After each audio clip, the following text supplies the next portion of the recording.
Bismillahirrahmanirrahim.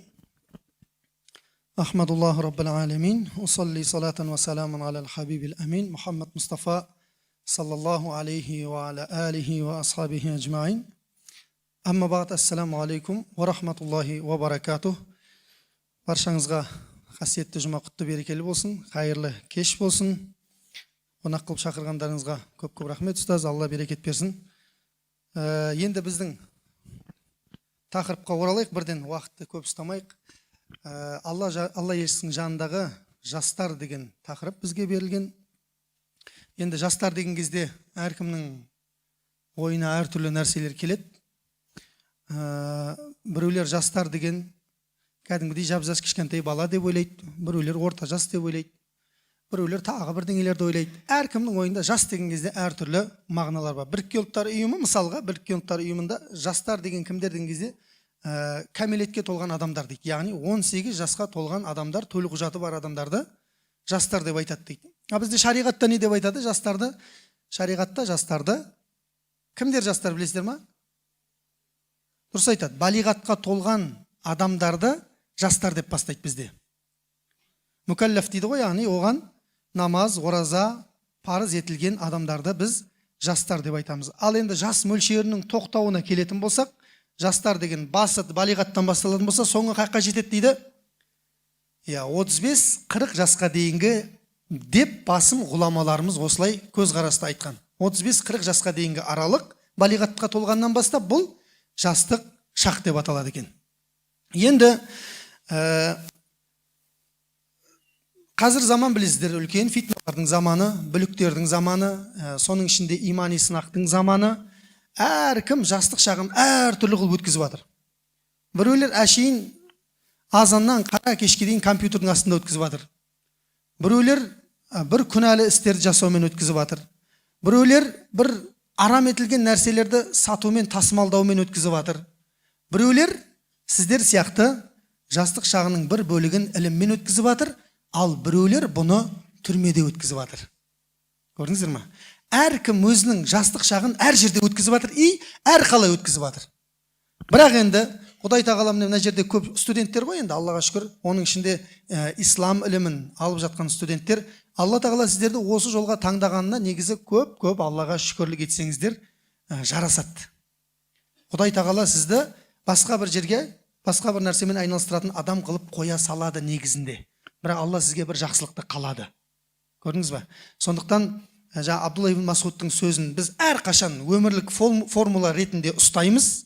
Абдулла ибн Масуд радиаллаху анхудың сөзі бар: сенің бір жақсылықты жасауың, бір игілікте жүруің өзіңнің кереметтілігіңнен емес дейді. Алланың сізге берген сәттілігімен болып жатыр дейді. Сенің бір жамандықтан сақталынуың, немесе бір жамандықтан тыйылуың, ол өзіңнің мықтылығыңнан емес дейді. Алланың сені сақтап қоюымен, тыйып қоюымен болып жатыр дейді. Сондықтан бір күнә істеп жатқан адамды көріп, оны не істеуге болмайды? Айыптауға болмайды. Неге осылар өйте береді? Неге бұлар бүйте береді деп айтуға болмайды. Өйткені Алла сізді сол адамның орнына салып қойса егер, онда сізде соны істеген болуыңыз әбден мүмкін дейді. Міне сондықтан осы жастық шақта аудитория керемет, осындай іліммен шұғылдануға, Құран жаттауға, өзін тануға біздерге сәттілік берген Аллаға сансыз мақтаулар мен мадақтар болсын. Алла тағала болмаса әшейін бір жаңағы не өзіне пайдасы жоқ, не үйіне пайдасы жоқ, не бір қоғамға пайдасы жоқ, бір диуана қылып қоюға Алланың шама шарқы жетеді. Кімнің жүрегінде дерті болса, ол адамды сондай қылып қояды Алла тағала. Енді қараңыздар. Пайғамбар саллаллаху алейхи ва саллям хадисінде айтады: қиямет күні адамның аяғы орнынан қозғалмайды мына 5 нәрседен сұралмайынша дейді. Дұрыс па? Біріншісі өмір. Оны бәріңіз білесіздер. Екіншісі жастық шақ дейді. Қараңыздар. Ғалымдарымыз айтады: Пайғамбар саллаллаху алейхи ва саллямның айналып келіп өмірден сұрады ғой, болды ғой енді. Жоқ, айналып қайтадан жастық шаққа келуінің себебі дейді, адамның қамал бұзатын шағы, от кезі, шоқ кезі, кез келген нәрсені қопарып өтетін кезі бұл жастық шағы болғандықтан, именно сол жастық шағыңда не істедің деп Алла тағала қайтадан оралып сұрайды дейді. Сондықтан ертең Алланың алдына барған кезде, білесіздер, ешкім бұл дүниеде қалып қоймайды, бәріміз барамыз Алланың алдына. Жастық шағыңды немен өткіздің ай пендем деген кезде ұялмай тұрып айтатындай болу керек. қазір егер жастық шағыңды дұрыс өткізе алмасаң, онда ертең бұдан өтіп кеткен кезде артыңа қарап тек қана не істеумен боласың? Қолымды мезгілінен кеш сермедім деумен боласың, болды. Сондай өмір сүру керек, сондай жастық шақты өткізу керек. Ертең артыңа қараған кезде ай, әттеген ай, өтіп кеткен өмір ай деп айтпау керек. Адам 30-ға дейін, немесе кейбір біздің қазақ даналық сөздерінде бар, 40-қа дейін адам өзін дәлелдемесе қоғамда, 40-тан кейін сенің сөзіңді ешкім алмайды деген, ешкім алмайтын болып қалады дейді сөзіңді. 40-қа дейін өзіңді дәлелдемесең, 40-тан кейін біреуге ақыл айтам деп ойламай ақ қой дейді. Көке қойшы, өзің не бітірдің дейді ертең ше. Бірдеңе айтып бастап жатсаң, өзің бірдеңе бітірген адам құсап бізге бірдеңе деп, жоқ. Көрдіңіз ба? 40-қа дейін көрсетіп таста дейді өзіңді. Шамаң жететін нәрседе өзіңді не істе дейді? Дәлелде дейді, 40-қа дейін. 40-тан кейін әңгіме айтқан кезде саған ешкім қойшай деп айта алмайды да. Өйткені сенің жастық шағыңның немен өткеніне адамдар куә. Және пайғамбар саллаллаху алейхи вассалам хадисінде айтады, қиямет күні адамдардың барлығы қиналып, өздерінің терілеріне өзі батып жатқан кезде, Алланың аршысының көлеңкесінде қиналмай демалатын 7 топ адамдар бар дейді. Ләззатты күй кешетін 7 топ адамдар бар. Олардың біреуі кім дейді? Жастайынан Алланы танып өткендер дейді. Жастайынан Құдайға құл болып өткендер дейді. Көрдіңіздер ме?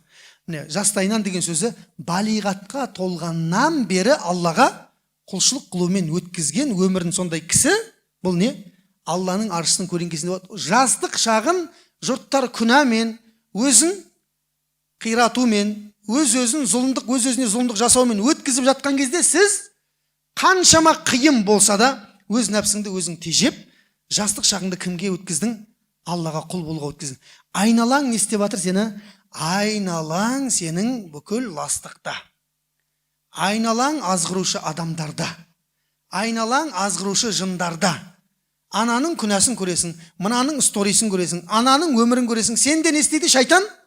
Сол жолға қарай әкеткісі келеді. Қайта. Біреулерімізді әкетіп жатыр. Оқудан шығарып алып, мына жерден шығарып алса болды, главный шайтан бар ғой. Сізді оқудан шығарып алса болды, ары қарай болды. Ал біліп қойыңыздар, оқудан шығып, немесе өмірде осындай бір қиын сәттерде сынып қала беретін адам болашақта күшті өмір сүрем деп ойламай қойсын. Өмірде бір сынып үйренген адам сынаққа, алдынан келген сынақтың әрқайсысына ол сына береді. Болды. Сондықтан Алла тағала Құран кәрімде айтады, ей иман келтіргендер, сендерді имансыздардың өмірі қызықтырмасын дейді. Қызыл да жасыл болған имансыздардың өмірі, кайфушасы, ләззаты қызықтырмасын дейді Алла тағала айтады. Міне сол өзіңді сақта, мен сені ертең аршының көлеңкесінде, олар қиналып жатқан кезде, сен қызыққан адамдар қиналып жатқан кезде, мен не істеймін дейді? Сені ләззатқа батырам дейді Алла тағала. Ал Алланың беретін ләззаты мына дүниедегідей уақытша емес, Алланың беретін ләззаты тоқтаусыз мәңгілік. Дұрыс па, солай ма? Жәннат мәңгілік па, мәңгілік емес па? Өзі бастауы бар, соңы жоқ. Екі жаратылыстың біреуі не? Жәннат. Бұлардың бастауы бар, бірақ соңы жоқ. Тозақта сондай бастауы бар, соңы жоқ. Көрдіңіздер ме? Сондықтан жастық шақ деген нәрсе, құрметті ағайындар, бұл бір кезең, аумалы төкпелі, өзіңді ұстасаң, ұстап қалғаның, ұстай алмасаң, сол әлгілердің өміріне алданумен өзіңнің өміріңді әлек қылып өткізесің де жібересің, болды. Сосын не істейсің? Әттеген ай деп ана Убай ибн Халаф құсап, бармағыңды шайнаумен өтесің, бірақ ол бәрібір кеш болады. Насихат айтылған кезде, насихат айтушының насихатын тыңдап алсаң, ол өміріңе не болады? Керек болады, пайда болады. Мен қазір мына жерде бір топ сахабалардың өмірін айтам, біздің тақырыбымызға қатысты. Алла елшісінің жанындағы жастар ғой енді біздің тақырыбымыз. Соларды айтам. Сіздер қазір енді мен өзім жеке басым, бұлайынша қара жерге кіріп кетесіздер негізінде. Ұяттан өлесің, мыналардың істеген кезде бар ғой, мен не істеп жатырмын деп қоясың. Көрдіңіз ба? Енді айтуға тура келіп тұр, енді амал жоқ. Мына қазақта күшті сөз бар, бірақ енді естеріңізде сақтау. Адам жаспен өспейді, немен өседі дейді? Жауапкершілікпен өседі дейді. Адам жаспен өспейді, жауапкершілікпен өседі дейді.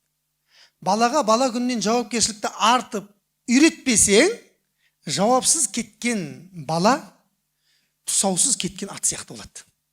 білген нәрсесін жасайды. Мына біздің шариғаттың өзі, құрметті ағайындар, шариғаттың өзі намазды бізде 5 қылады, дұрыс па? Балиғатқа толғаннан бастап 5 уақыт намаз бар. Мешітте ше не парыз? Сапты жөндеу уәжіп қой бізде, дұрыс па? Сапты дұрыстау міндетті. Саптың өзі нені білдіреді? Тәртіпті білдіреді. Демек, адамның өмірін Алла тағала осы оразаны, намазды парыз қылу арқылы адамның өмірін тәртіпке, жүйеге келтіруге Алла тағала бізді бастан үйреткен негізі. Ал енді кім үйренбеді, өзінен көрсін онда. Шайтанды кінәлай берудің қатысы жоқ вообще. Ешкімнің қолынан сүйреп апарып атқан жоқ ол. Просто ой салып жатыр, сіз өзіңіз істеп атқан бәрін. Енді қараңыздар. Бізде жалпы ислам діні, Аллаға мыңда бір шүкір, иман берген, мұсылман еткен ислам діні, құрметті бауырлар, ислам діні. Байқасаңыздар, Меккеде пайғамбар саллаллаху алейхи вассалам ислам дініне адамзатты шақырған кезде 13 жыл шақырды. Мұсылмандардың саны қанша болды? Дұрыс айтады. Мұсылмандардың саны 300-ге жетер-жетпес болды дейді. 13 жыл уағыз насихат айтқан кезде пайғамбарымыз саллаллаху алейхи вассалам 300-ге жетпейді дейді сахабалардың саны. Ал қараңыздар. Мәдинада пайғамбар саллаллаху алейхи вассалам қанша жыл уағыз айтты? 10 жыл уағыз айтты, дұрыс па? 10 жыл насихатта қанша мұсылман исламды қабылдады? Дұрыс айтады. 150 мың пайғамбар саллаллаху алейхи вассалам қоштасу құтпасын оқып тұрған кезде қанша болды сахабалар Арафатта? 140 мың окаларым, 140 мың. 150 мың деген емес, 140 мың сахаба болған. Бір риуаятта 124 мың деп айтады. Ол қоштасу құтпасы пайғамбар саллаллаху алейхи вассалам өмірінен өтуіне неше жыл бұрын, неше уақыт бұрын болған? Қоштасу құтпасынан кейін пайғамбар саллаллаху алейхи вассалам жазып алыңыздар, жаттап алыңыздар. 6 айдан кейін дүние салған. Сол 6 айдың ішінде 10 мыңға жуық әр ру тайпалардан келіп мұсылмандар исламды қабылдаған. Демек, пайғамбар саллаллаху алейхи вассалам Мәдинада иманға, исламға шақырған кезде 10 жылдың ішінде қаншадан болды? 150 мыңға жуық мұсылман болған. Қай тарап жемісті болды? Меккелік кезең бе, мәдиналық ба? Ал сұрақ, неге енді мәдиналық кезең деген сұрақ келмей ме, келе ме? Келеді, келген жоқ қой, мен айтпайынша. Солай болып кеткен сияқты болып отыр. Онда келу керек қой, әл мұсылманға келу керек. Неге Мәдинада адамдар, мұсылмандар көп болды?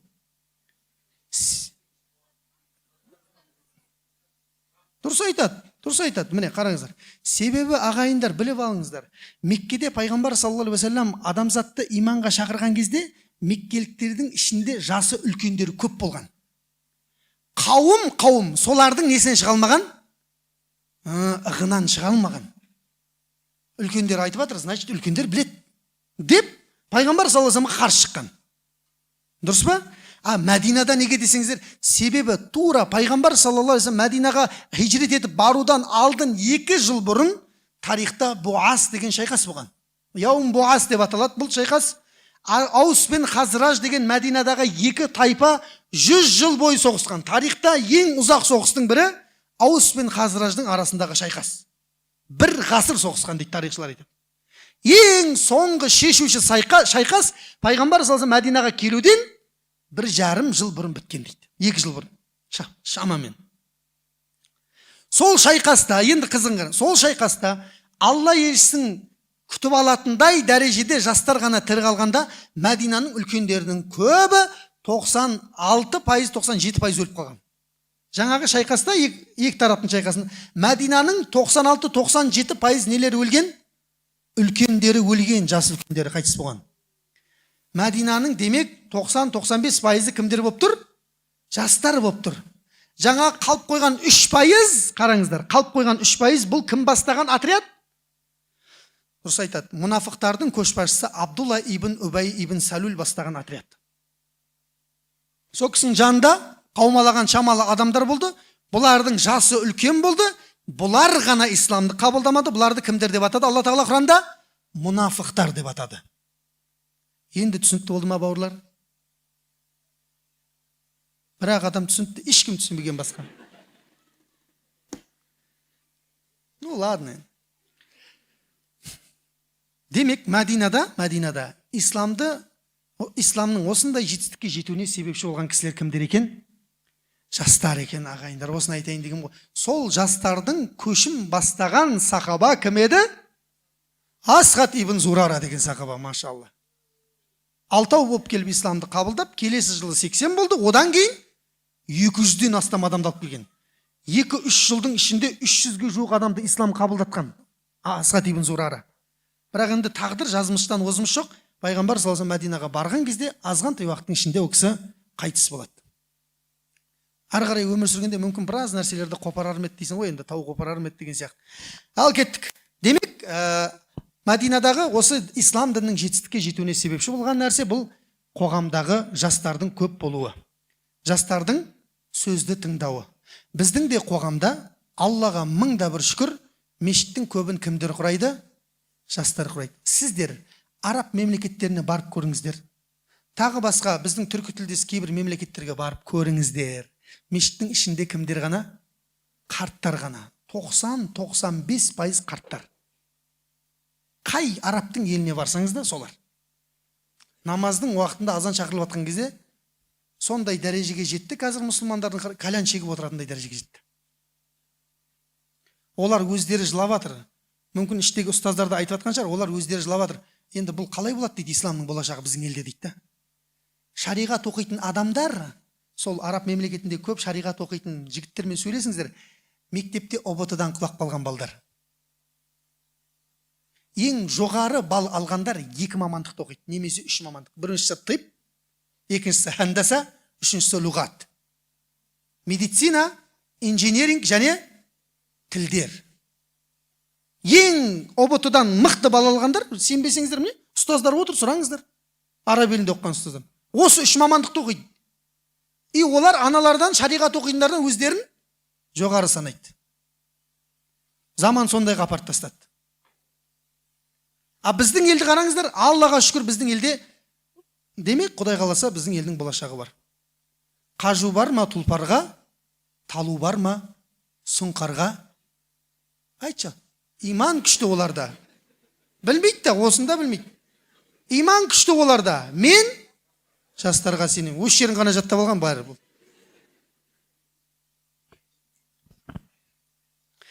Міне, сондықтан жастар бұл не екен? Бұл осы елдің де, діннің де болашағын сақтайтын ең үлкен кезең екен, жастық шақ. Сол жастық шақты енді кім қалай өткізіп жатыр? Сахабалар қалай өткізді қараңыздар. Міне, қазір сахабаларды айтамыз, міне. Зубайр ибн Ауам деген сахабаны танисыздар. Я? Зубайр ибн Ауам радиалlahu. Жәннатпен сүйіншіленген ба тірі күнінде?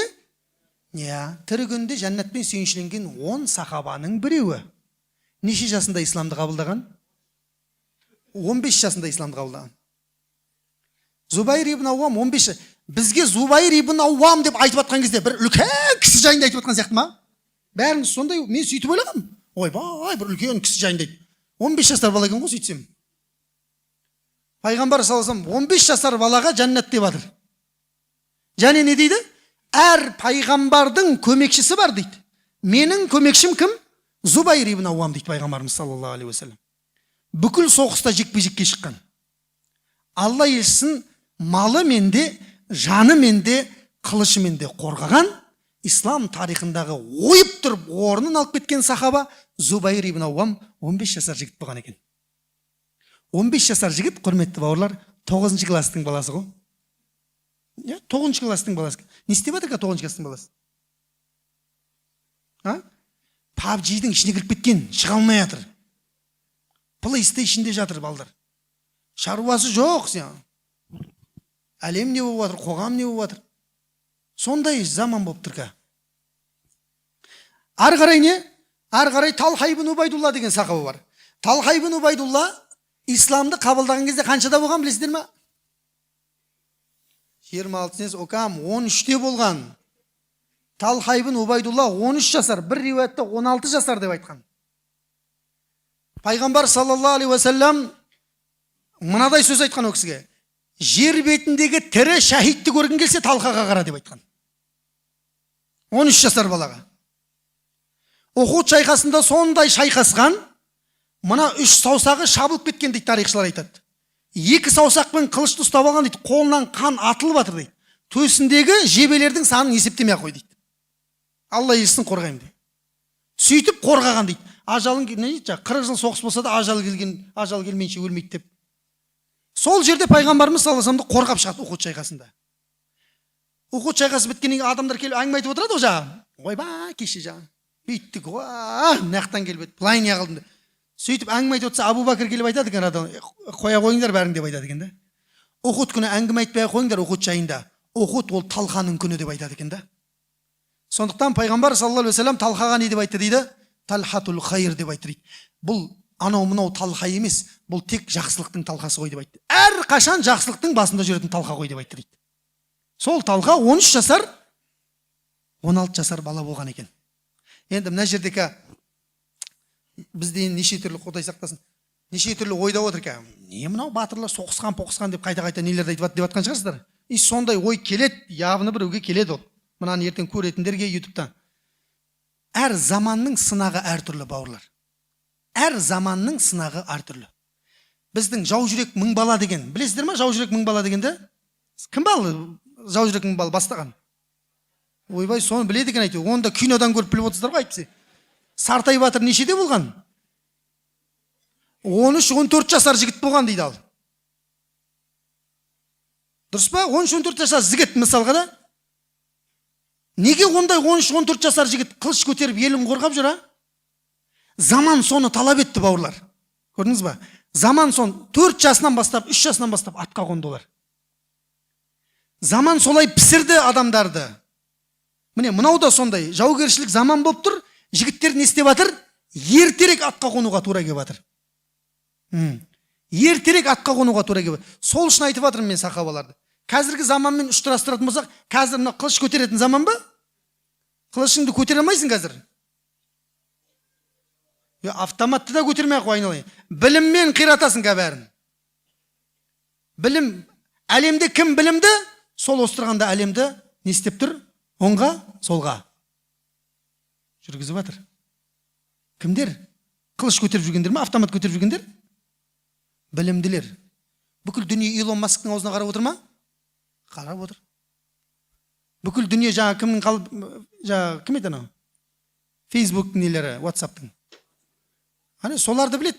Басқалар соған көрдіңіздер ме? Аузына қарап отыр ма? WhatsApp-ын жауып тастасын, Facebook-мен қосып. Таппай қаласың бір-бірін. Қаяқта жүрсің сен? Әл-Фараби дейсің ба, әлі не жақта жүрсің ба? Көрдіңіз ба? Демек, қазір қандайдың заман екен? Білімнің заманында, Енді артта қалып қойға болмайды да. Қайта Сартай батырды айтып, мен атам биткен, мен атам сөйткен, сен руыңнан кім шыққан ал деп. Бәрі-бірінің руымен отырып мақтанатындар бар. Сен өзің шықсай бірінші. Лайсар ражулу бин насаб дейді. Бәл бил хасаб дейді. Еркек дейді, ата тегімен еркек болмайды дейді. Еркек өзінің істегенімен, дәлелдегенімен еркек болады дейді. Өзің не істедің соған қара.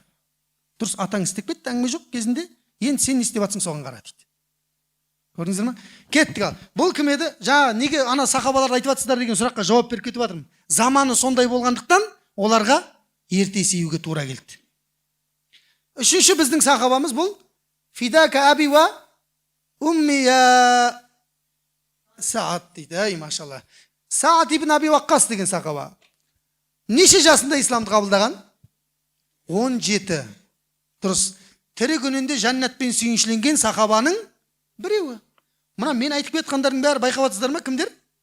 Тірі күнінде жәннатпен сүйіншіленген. Еще оның 10 сахаба болса, соның 5-еуі жап-жас жігіттер жаңағы.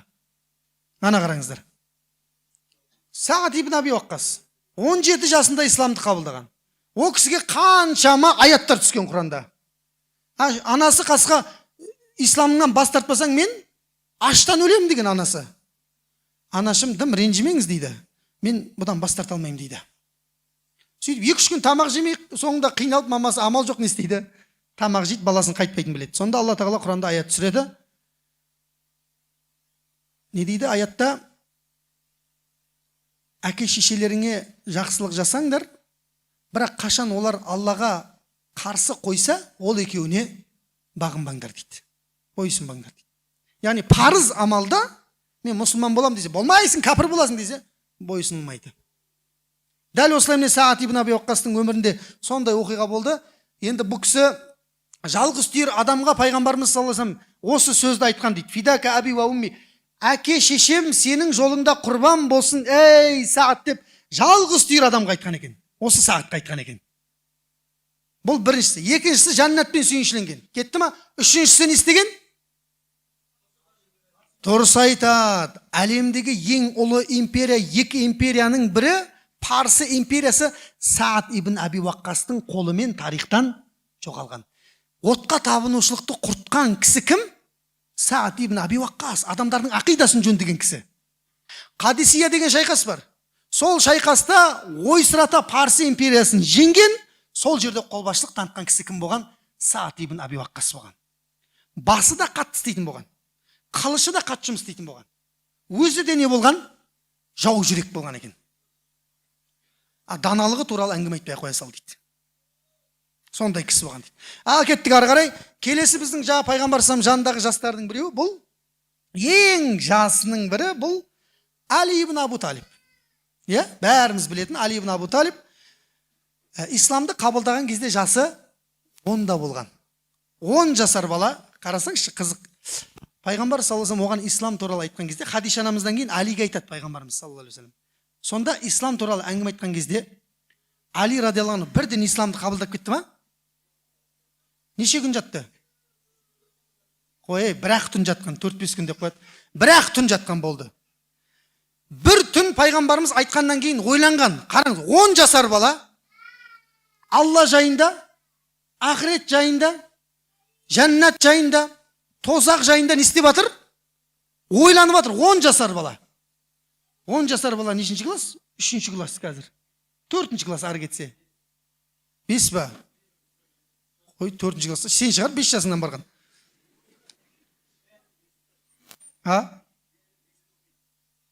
5-ші класста оқи ма? Сол 10 жасар ма сол? Ну ладно енді, кому как. Біреу 9 жаста, біреу 4-ші класста, біреу 5-ші класста. Жалпы қараңызшы, 4-ші класстың баласы ойланып жатыр да кәдімгі. Түнімен ойланған о кісі. Қабылдасам қандай плюстары бар, қабылдамасам қандай плюстары бар. Ана қара 10 жасар балаң ойла. Сөйтіп таңертең келіп, я Алланың елшісі, мен де не істеймін дейді, исламды қабылдаймын дейді. 10 жасында исламды қабылда. 23 жасында бірінші өлімін басынан өткерген екен. 23 жасында. Сіздердің жастарыңызда, біздер деп айтайын, сіздердің жастарыңызда 23 жасында ең алғашқы өлім түнін өткізген екен. Ол пайғамбар саллаллаху алейхи вассаламның хижрет етіп бара жатқан түні. Орнына жасыл шапанын жауып кімді жатқызды? Алиді жатқызды. Али біле ма ол жерде не істеп жатайын деп жатқан, не істеп жатқан біле ма Али? Білгенде қандай? Ол өзін өлімге тігіп жатыр. Аналар үйге кіріп келіп, Абу Жахил бастаған топ кіріп келіп, не істесе болады? Бірден пайғамбарымыздың жатқан жеріне қылыштан тығып тастауға болады. Кейін ашық қалса кім жатыр? Али жатыр да. Сол өлімге басын кім тігіп жатыр? Али тігіп жатыр, құрметті бауырлар. 23 жасында Алла елшісіне басын өлімге тіккен кісі сол болған. Ал енді 32 жасында. 32 жасқа келген кезде Абу Бәкірдің несі болды дейді? Бірінші кеңесшісі болды дейді. Ал керек болды біз. Енді оның екі ортадағы ерліктерін бәрін айтып не керек емес. Просто бізге жастық шағында ең маңызды. 32 жасында Абу Бәкірдің бірінші кеңесшілер туры. Али радиаллаху анхусыз не жиналыс өтпейтін болған, не қарар қабылданбайтын болған, шешім шықпайтын болған. Али қатыспаса шешім шықпайтын болған. Ал керек болмыз. Батырлығы туралы керек па? Пожалуйста. Даналығы керек па? Пожалуйста. Білім ба? Али. Бүкіл нәрседе шоқтығы биік болған сондай ұлы тұлға Али ибн Абу Талиб радиаллаху анху екен. Бұл кісі туралы айтқан кезде біз не деп айтамыз? Каррамаллаху ваджахаху деп айтамыз. Ол не деген? Неге именно Алиге сүй деп айтамыз біз? Дұрыс айтады. Али радиаллаху анху туғаннан ешбір құдайға табынбаған екен. Тек ақыл жиғаннан бастап кім деп өткен екен? Алла деп өткен екен. Сол үшін именно сол кісіге ғана каррамаллаху ваджахаху деп айтады дейді ғалымдарымыз дейді. Түсінікті ма?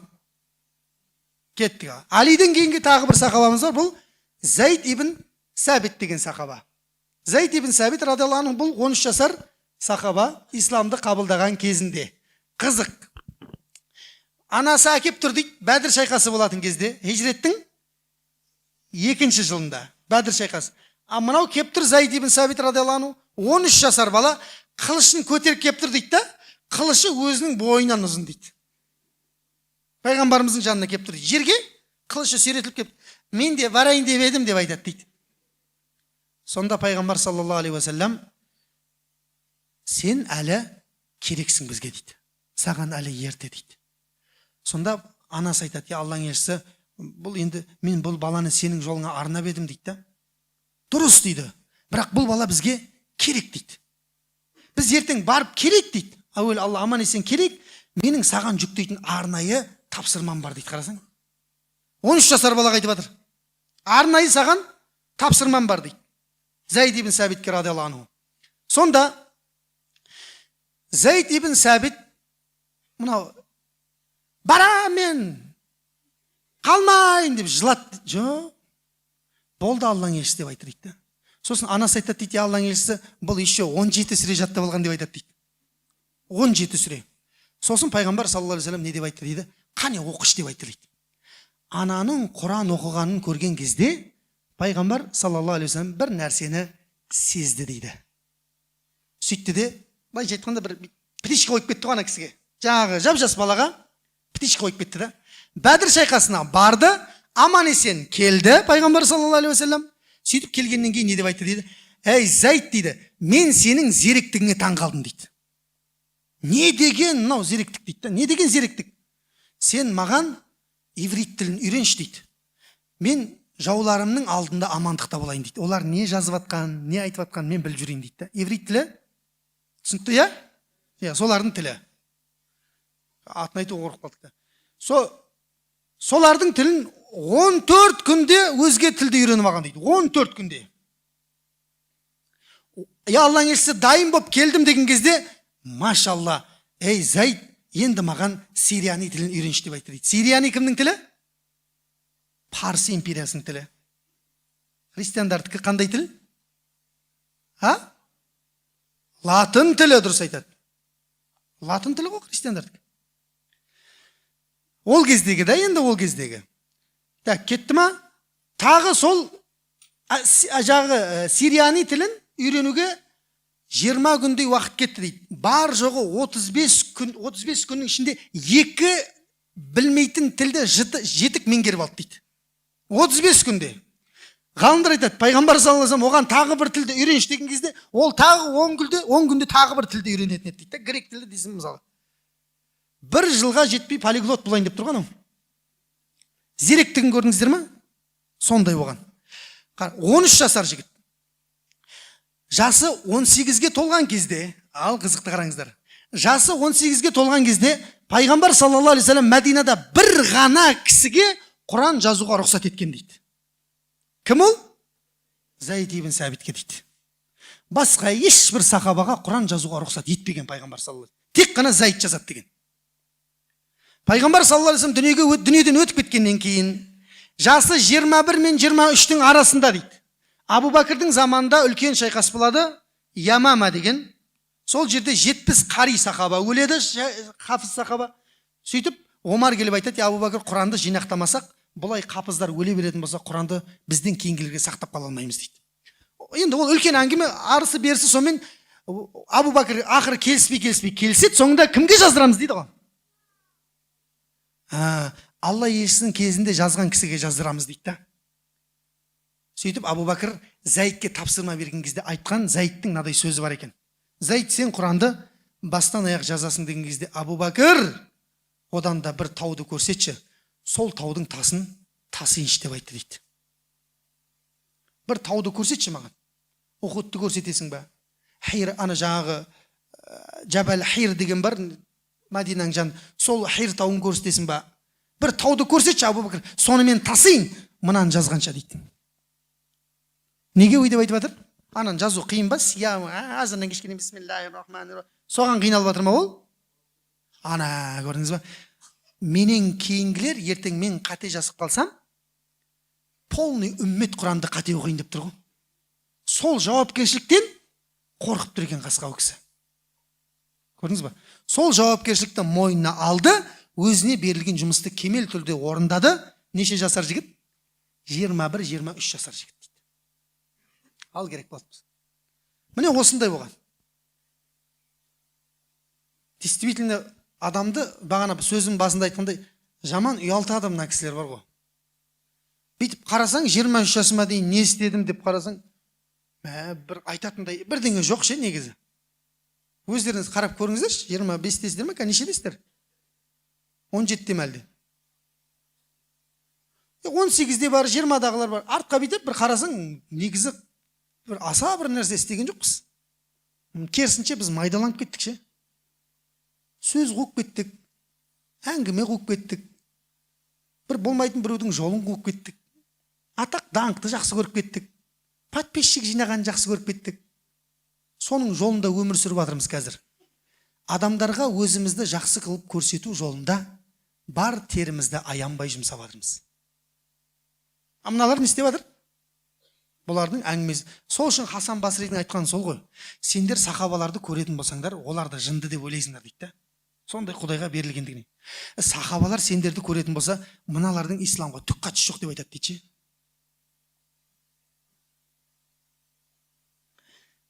Енді бір соңғы бір екі сахаба қалды, айтайын, сонымен қорытындылайық. Құдай қаласа, тағы бір сахаба бізде жас күнінен исламды қабылдаған, бұл Арқам ибн Аби Арқам деген сахаба. 16 жасында исламды қабылдаған, 16 жасында исламды қабылдай сала, өзін өлімге тіккен екінші адам дейді. Алимен бірде екінші адам. Қалай өлімге тіккен айтайын ба? Себебі пайғамбар саллаллаху алейхи уассаламның үйінде өзінің семьясында отбасы мүшелерінен басқа ешкім исламды қабылдамаған дейді. Барлығы кімнің үйінде қабылдаған? Арқам ибн Аби Арқамның үйінде қабылдаған дейді. Ал қараңыз, неге қатерлі деп жатырмын? Бұның үйінде Хамза да қабылдаған радиаллаху, бұның үйінде Омар ибн Ал-Хаттаб қабылдаған исламды. Исламдағы ең тұңғыш медресе бұл Арқам ибн Аби Арқамның медресе үйі. Неге басын өлімге тікті десеңіздер, қараңыздар. Бұл жігіт қайрудан болған, Мағзум тайпасынан болған екен. А Мағзум тайпасындағы ең күйдіргі біреу бар. Кім ол? Абу Жахил бар да. Абу Жахил бұдан 15 жасқа дейін үлкен. 16 жас па, сондай үлкен. Абу Жахил бұның дәл сол үйінде жиналып атқан білсе, Абу Жахил не істейді? Бір ұрып өлтіреді. Бір ақ рет ұрып өлтіріп тастайды оны. Болды. Өле салады. Ол өзін ақтай алады Абу Жахил. Мынау біздің рудың жігіті біз өлтіреміз ба? Өзіміз білеміз дейді. Құнын төлейміз бе, төлемейміз өзім. Бұның істеп атқан сатқындығын қара. Мұхаммедтің қасындағылардың бәрін жинап алып, үйіне әкеліп Құран жаттатып жатыр дейді. Сондай қатердің барын біле тұра, Арқам ибн Аби Арқам исламды қабылдап үйін медресе қылған дейді. Ал керек болатынбыз. Сол қабылдағаннан өмір бақи пайғамбардың жанында жәрдемші болып өткен дейді. Кетті ма? Тағы бір екі сахаба бар, осымен жобаластырайық.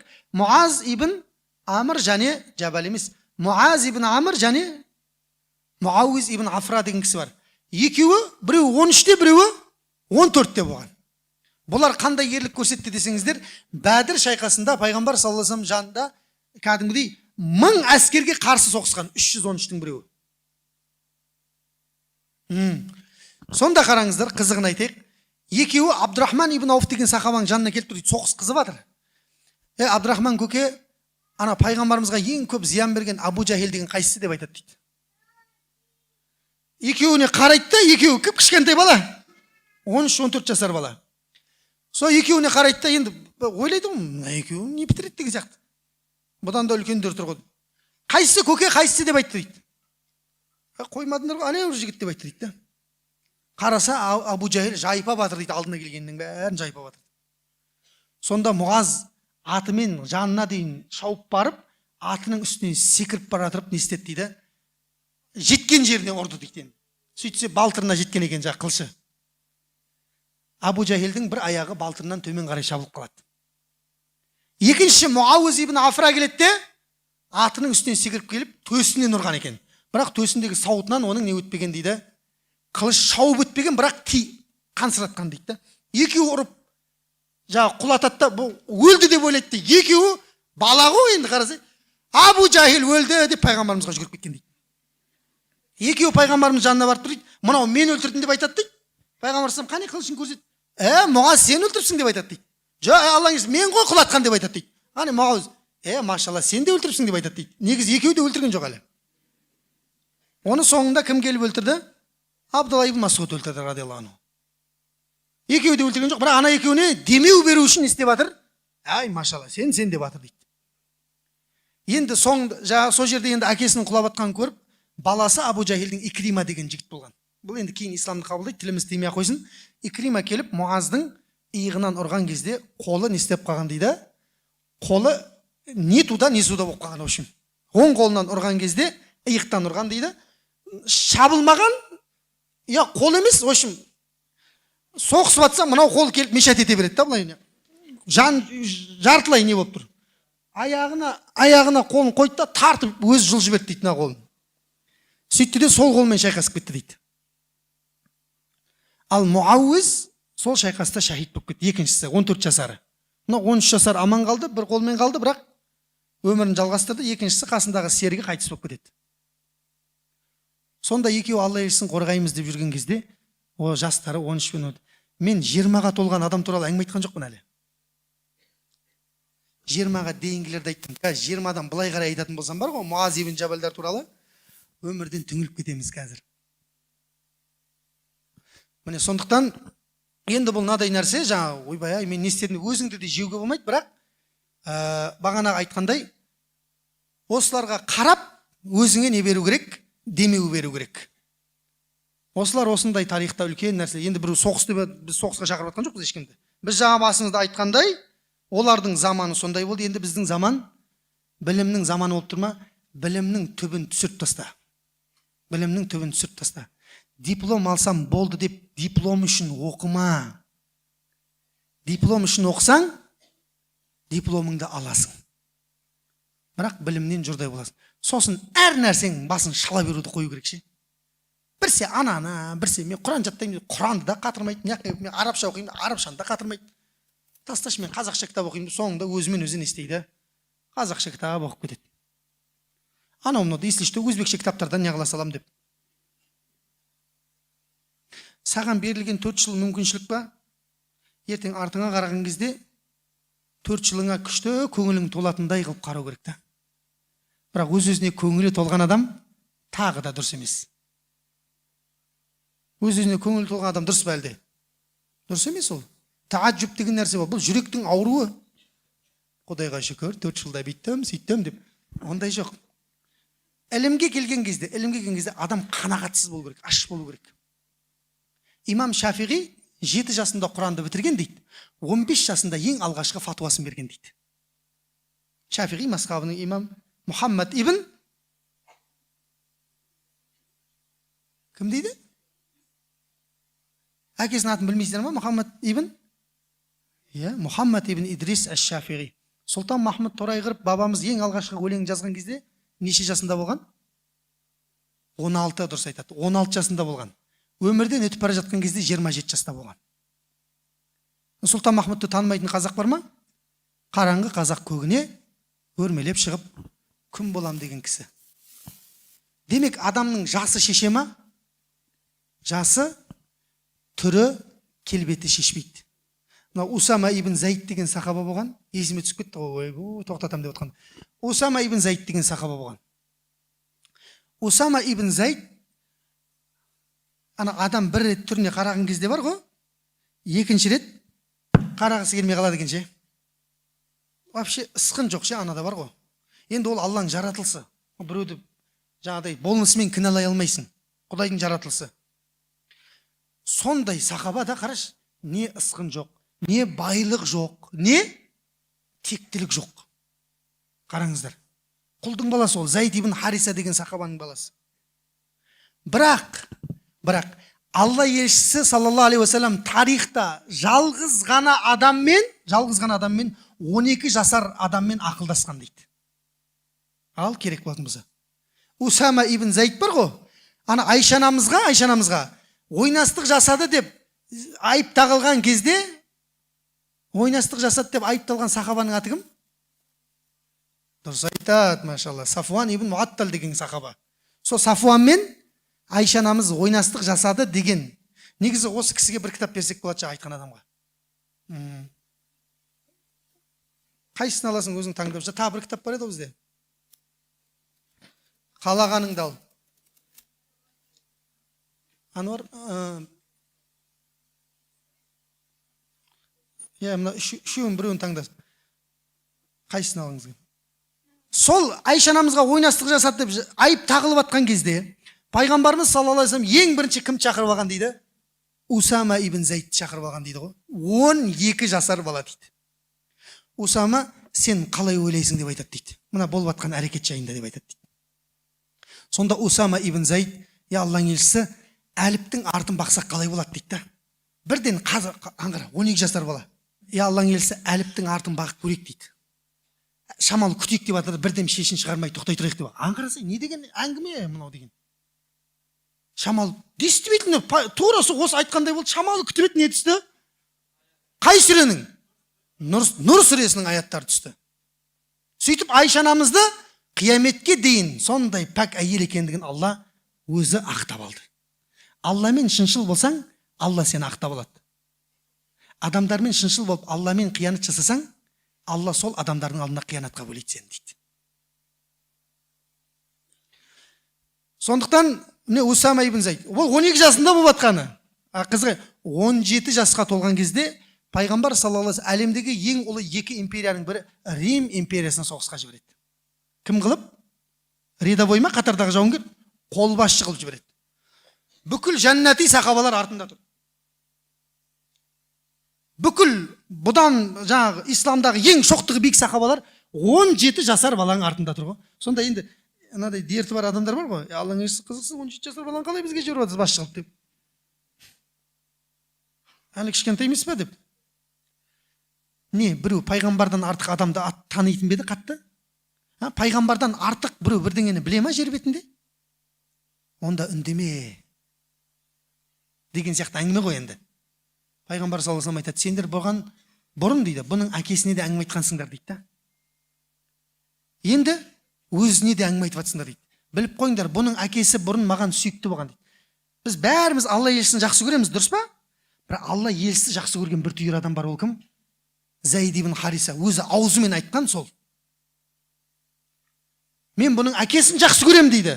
Баласын әкесінен қатты жақсы көрем дейді. Сондықтан, бірақ енді пайғамбарымыз саллаллаху алейхи вассалам сол сәтте дүниеден өтеді. Бір Абу Бәкір халифа болып орналасқаннан қайтадан ары қарай сол қолбасшы қылып жібереді. Рим империясын 17 жасар бала жеңіп келеді ғой, Усама ибн Зайд. Ал керек болатын болса. Міне сол адам жаспен өспейді, жауапкершілікпен өседі деген осы айтылған нәрсе болса керек. Енді мен қазір мына жерде сахабалардың бәрін айта беретін болсам, жинақтап, сахабалардың барлығын жинақтап көрсек, Алла елшісінің жанындағы сахабалардың, 20-ға жетпейтін сахабалардың жинақтап көрсек, 101 сахаба шықты ғой ұстаз. 101 сахаба шықты. Бұл 20-ға жетпегендері. Ал енді шынымен жастар деп алатын болып, балиғаттан жаңа 40-қа дейінгілерді есептейтін болсақ, онда кетті. Сондықтан Алла разы болсын тыңдағандарыңызға көп-көп рахмет. Осылай енді бұны біз жаңа біреуді кемсіту үшін айтып жатқан жоқпыз, ағайындар біліп қойыңыздар. Мынау келіп не оттап кетті, бәрін біз жерге ұрып. Біз біреуді кемсіту үшін айтып жатқан жоқпыз. Біз сіздерге қанаттандыру үшін, шабыт беру үшін айтып жатырмыз. Олар не істеді, мен не істеп жатырмын деген нәрсе болу үшін айтып жатырмыз. Абай атамыз айтқандай, сен де бір кірпіш дүниеге кетігін тапты. Әр қайсыңыз дүниеге келдіңіздер ма? Барлықтарыңыздың өмірде алатын орындарыңыз бар. Орныңыз жоқ болса егер, онда бұл дүниеге келмейтін едіңіз. Құдай тағала сізді бір немен жаратты, бір миссиямен жаратты. Сол адам әркім өзі тау болу керек. Басыңда ан жаққа ұрып, солтүстіктен жел соқса оңтүстікке қарай ұшып, батыстан жел соқса шығысқа қарай ұшып кетіп, ондай емес. Және не істе дейді, сол өзіңнің тапқан тұрақ жағы нәрсеңде, өзіңнің шамаң жеткен нәрсе, өзіңнің табиғатыңа сай келген нәрседе тұрақты түрде бол дейді. Тұрақтылық бұл не? Жетістікке, анау, как стать миллионером, бірдеңе, екінші болма, номер 1, любой, анау кітаптарында оқып алыңыздар. Любой кітапты оқы, соның ішінде не деп айтады? Жетістікке жеткен адамның 3 қағидасы деген кезде, бірінші тұрақтылық деп айтады. Оны солар айтып жүрген, оны пайғамбарымыз айтып кеткен, пайғамбар саллаллаху алейхи вассалам. Аллаға ең қатты ұнайтын амал аз болса да үздіксіз жасалған амал дейді. Соны бит шығарып алған ғой енді олар. Шариғатта тұрған негізі бүкіл сұрақтың жауабы. Алла разы болсын.